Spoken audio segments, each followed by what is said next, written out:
అయితే వచ్చారు, మాట్లాడదాం సార్. ఏర్పాట్లు ఎలా అనిపిస్తున్నాయి, ఏంటి మరి? చాలా మంచి ఏర్పాట్లు ఉన్నాయి.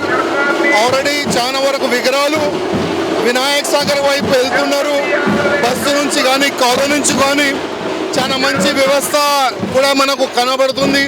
పోలీసు వాళ్ళు కూడా గతంలో ఇంత దౌర్జన్యం చేస్తున్నారు, ఈ సంవత్సరం అయితే అంత దౌర్జన్యం గణేష్ భక్తుల పైన కనబడతలేదు. వ్యవస్థ చాలా బాగుంటుంది. ఇంకా గణేష్ విగ్రహాలు చాలా వరకు ముందుకు వెళ్తుంది. సో ఎలా అనిపిస్తుంది సార్ ఏర్పాట్లు కానివ్వండి, గణేష్ విగ్రహాలు వివిధ రకమైనవి చూస్తున్నారు కదా, మరి ఎలా అనిపిస్తుంది? మంచిగా అనిపిస్తుందా? చాలా హ్యాపీగా ఫీల్ అవుతున్నాము.